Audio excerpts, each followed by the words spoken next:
हाँ बच्चों, हम यहाँ से थे ना, यहाँ पे कर रहे थे कि अपने जो है वो सर्वनाम है, फिर निजवाचक सर्वनाम है, और ये पुल्लिंग है क्योंकि हम भी पुल्लिंग है, और संबंध कारक है क्योंकि जो है इसमें संबंध बताया जा रहा है घर से अपने का, यानी का के शब्द भी के भी लगा हुआ है संबंध कारक चिन्ह, इसलिए संबंध कारक हो गया। और एक वचन है क्योंकि घर जो है एक वचन है, अपने घर, घर जो है जिसके घर के सामने हम अपने घर के सामने खेले तो हमारा घर एक है, तो एक वचन है। ठीक, तो ये आपका जो हो गया ये।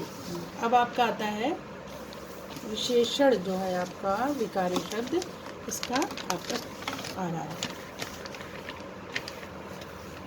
विशेषण का पदपरिचय। देखिएगा विशेषण का पदपरिचय में क्या है, विशेषण भी विकारी शब्द है। ठीक है, विशेषण भी आपका क्या है, विकारी शब्द है, ये भी एक विकारी शब्द है। और इसमें निम्न बातें ध्यान देनी होती हैं, जैसे भेद। ठीक है, भेद है, कौन सा भेद है, गुणवाचक है कि संख्यावाचक है कि परिणामवाचक है।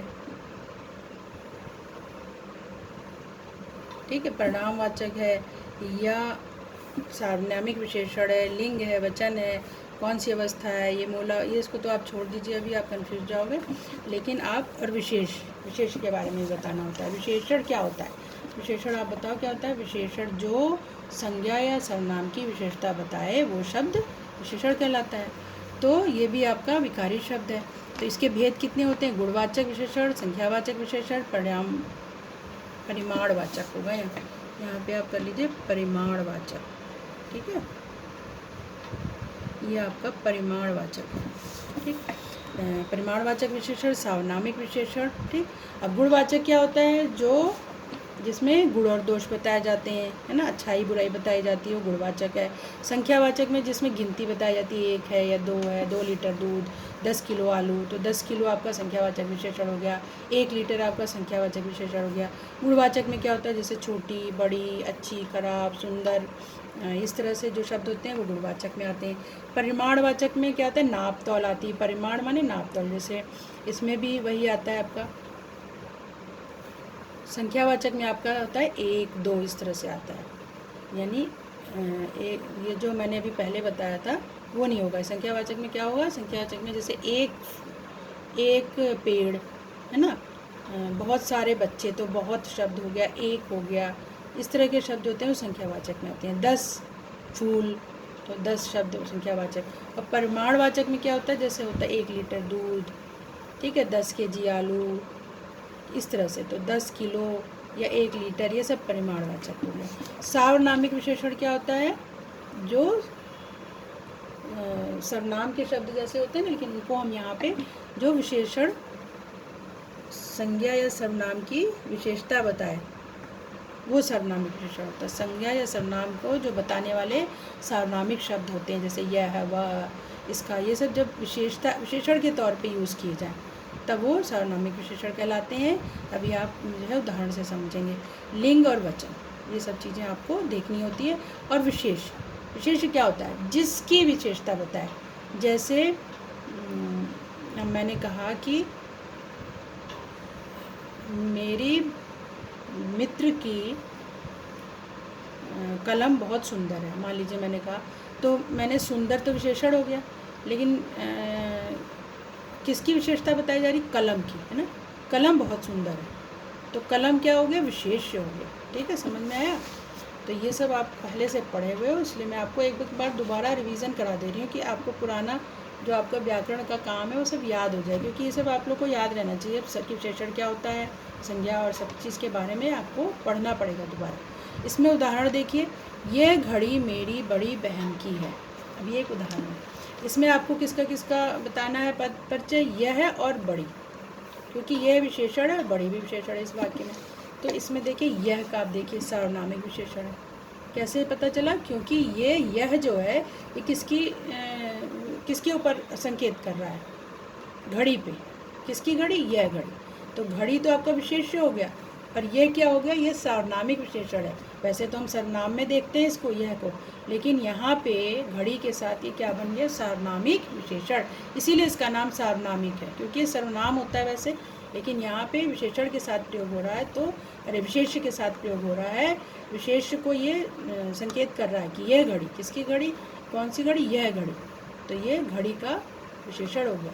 तो कौन सा विशेषण हो गया, सर्वनामिक विशेषण। और एक वचन, क्योंकि घड़ी एक वचन है तो एक वचन हो गया। विशेष्य क्या, घड़ी, घड़ी के बारे में बता रहा है तो घड़ी विशेष्य हो गई। ठीक, अब बड़ी जो है, बड़ी क्या है आपका, बड़ी आपका गुणवाचक विशेषण है, क्योंकि बड़ी से किसी की विशेषता पता चल रही, बहन की, बड़ी बहन, यानी ये भी एक अच्छाई है कि बहन की विशेषता क्या है, बड़ी। और कौन सी विशेषता, अच्छी विशेषता है, तो इसलिए गुणवाचक। गुणवाचक में क्या होता है, अच्छाई बुराई बताते हैं। और एक वचन है क्योंकि बहन एक वचन है, और स्त्रीलिंग है, बहन स्त्रीलिंग है तो स्त्रीलिंग हो गया। और विशेष्य क्या है, बहन हो गई, क्योंकि बहन की विशेषता बता रहा है तो बहन विशेष्य हो गई। अब आता है आपका क्रिया का पद परिचय। क्रिया भी आपका क्या है, विकारी शब्द है। क्रिया भी विकारी शब्द है। इसके लिए देखिए क्या क्या देखते हैं, इसके लिए भेद देखते हैं, फिर कौन सा भेद है, सकर्मक क्रिया है या अकर्मक क्रिया है, काल देखते हैं, वाच्य देखते हैं, लिंग और वचन। वाच्य आप पहले पढ़ चुके हो, है ना, क्रिया का ही वाच्य, क्रिया के हिसाब से वाच्य क्रिया जो है बताती है कि कर्म प्रधान है या करता है, ये आपने वाच्य में पढ़ा था। अब इसका उदाहरण देखिए, माता जी रामायण पढ़ रही थीं, ये उदाहरण है, माता जी रामायण पढ़ रही थी। अब इसमें आपको दो शब्दों का पद परिचय देना है, अरे सॉरी, पढ़ रही थी का, दो का नहीं, पढ़ रही थी, क्रिया का, क्रिया का है ना, ये हम पढ़ रहे हैं, क्रिया का पद परिचय, तो क्रिया पढ़ रही थी, इसका पद परिचय देना है। आपके एग्ज़ाम में ये अंडरलाइन करके आएगा, ऐसा नहीं कि एक में एक ही आएगा, दो शब्द भी आ सकते हैं, तीन शब्द भी आ सकते हैं, मतलब संज्ञा भी आ सकता है, कर्म इसका विशेषण भी आ सकता है, क्रिया भी आ सकता है, एक वाक्य में दो तीन शब्द भी आ जाते हैं पद परिचय के लिए। यहाँ तो चूँकि मैं अलग अलग आपको समझा रही हूँ कि संज्ञा का अलग, सर्वनाम का अलग, विशेषण का अलग, क्रिया का अलग, इसलिए मैं अलग अलग बता रही हूँ, एक एक शब्द बता रही हूँ। तो माता जी रामायण पढ़ रही थी, इसमें क्रिया क्या, पढ़ रही थी। अब इसका हमको बताना है पद परिचय। तो कौन सी क्रिया, सकर्मक क्रिया है। कैसे पता चला सकर्मक, सकर्मक का मतलब होता है जो कर्म के साथ हो, और अकर्मक का मतलब क्या होता है, जिसमें कर्म ना हो। अब आप माता जी क्या पढ़ रही थी, रामायण पढ़ रही थी। मान लीजिए क्वेश्चन आप करेंगे, सकर्मक क्रिया का पता कैसे चलता है, कि आप प्रश्न करिए संज्ञा को लेके, माता जी क्या पढ़ रही थी, माता जी रामायण पढ़ रही, तो रामायण इसमें कर्म है, कर्म के साथ ये क्रिया लगी है, तो सकर्मक क्रिया। अगर हम रामायण ना लिखते, इसमें सीधे लिखते माता जी पढ़ रही थी, तो कर्म नहीं होता, फिर ये अकर्मक क्रिया बन जाती, फिर ये जो पढ़ रही थी ये कर्मक क्रिया बन जाती। रामायण लिखा लगा तो ये कर्म है, तो इसके साथ सकर्मक क्रिया हो गई। भूतकाल है, भूतकाल क्यों, क्योंकि पढ़ रही थी, भूतकाल में काम हो रहा है। स्त्रीलिंग है क्योंकि माता जी स्त्रीलिंग है। कर्तृवाच्य है, कर्तृवाच्य क्या होता है, जिसमें कर्ता की प्रधानता होती है, पढ़ा था अपने वाच्य में, जिसमें क्रिया जो है कर्ता के अनुसार लगी होती है। तो पढ़ रही थी क्रिया किसके अनुसार लगी है, माता जी के अनुसार लगी है, तो ये पढ़ रही थी जो क्रिया है ये कर्तृवाच्य हो गया।